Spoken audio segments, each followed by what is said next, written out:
Have you ever encountered a very, very difficult person and you just didn't know how to deal with them? Honestly, I got inspired to make this video because I've dealt with so many difficult people in my life and I think I became a pro at it. I can give you all the tips and tricks on how to deal with them. So first of all, if this difficult person is not a member of your family, it is much easier to say goodbye. But when it's a member from your family, you know how difficult it is. Your dad that just screams at the dinner table, or your mom just does not understand and has her old ways and just is not really open-minded.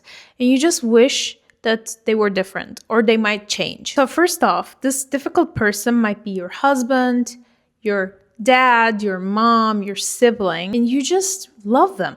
You love them. You don't want to cut contact with them, but you just get this tight chest and this toxic energy from these people, and you just don't understand why. You don't understand why they are the way they are. You're trying to make sense of these people's actions. So number one rule is actually not to make any sense of these people's actions. You just need to understand that the way that they're acting has nothing to do with you. What that means is that they have their insecurities, they're just emotionally immature. They will never change, okay? So stop hoping that one day when you wake up that they will just automatically change, or the more you over-explain or try to make them understand that they will, is actually damaging your relationship. Would you be mad if an 8-year-old acted in a certain way? No, because then you would say, no, it's a kid, right? So you have to do the same logic towards your parents. Acceptance is bliss. And when you realize that it's not about you, you can actually separate your energy from what is toxic and what is not toxic. So you can just literally be like, okay, these people are just the way they are. It has nothing to do with me. And that's it. So let's give an example. For instance, let's say that you're going home for Thanksgiving and you're already stressed with the idea of going back home because you just don't want to have the same conversations over and over again. You know exactly how your mom will make everyone's life miserable, create a drama at the dinner table or whatever. So you just already stress yourself. Like in a way, you go there with this energy because like you're waiting, for the bomb to explode. And that's exactly what you shouldn't be doing. You should be prepped, yes, because your mom probably will create some issue. If you go with a mindset that this person is not normal and she is just the way she is, and my energy is so much more important than to deal with this bullshit, fine. You just put a smile on your face, sit at that table, and just save your energy, honestly. Because let's admit it, mirroring their actions is never really a solution. When they're aggressive, you also get aggressive. But that doesn't really solve anything. It just creates more chaos. The thing is, we try to change these people. The more hope that we have that they will change one day, the more we are actually upsetting ourselves because we're creating expectations.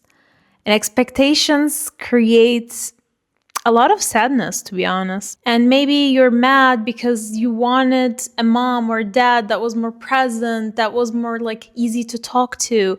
I get that. So just accept. Accept. If you want to still be in contact with these people, accept them. So what do you do when somebody triggers you? Especially family members. They have lived with you a long time to know exactly what you're sensitive about. So what do you do? How do you respond to that? First thing is that you can see them less frequently. That is in your control. Second of all, avoid sensitive topics that will make you explode. So just avoid those topics completely. And whenever they mention it, you can just say, I don't want to talk about this right now. Now is not the time. The next thing you can do is to interact in group settings rather than one-to-one because you want to protect your own peace. The next thing you can do is to emotionally detach yourself from the criticism. So whatever they say is not the ultimate truth about you. You know who you are. And no matter what these people say, just let them, just allow them to say it.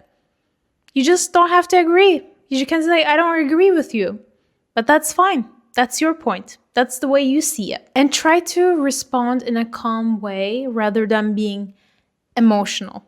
I know It is hard. It is not easy as it sounds. I get that completely. But the more you give out of your energy, the more they suck on it. And lastly is to lower your expectations. The less expectations you have, the less you'll get upset when they don't show up in a way that you wanted them to. Honestly, this week I wanted to talk about this topic on purpose because holiday season always gives me this feeling of like maybe being kind of forced to end up in more family settings that you don't really want to be in. Unfortunately, not everybody is as lucky, to have a wonderful family, wonderful non-toxic environment. For the people who have that, you're very lucky, trust me. And for the people who don't, these methods hopefully help you to handle these kind of situations a little better. And if you have any other methods that you use to deal with difficult people, make sure to leave it in the comments because it would help our community a lot. For more, make sure to follow me also on Instagram and on here. I try to be more active these days. I don't know if you guys noticed. And your comments and likes actually really boost the performance of this page, and I really, really want to grow it. So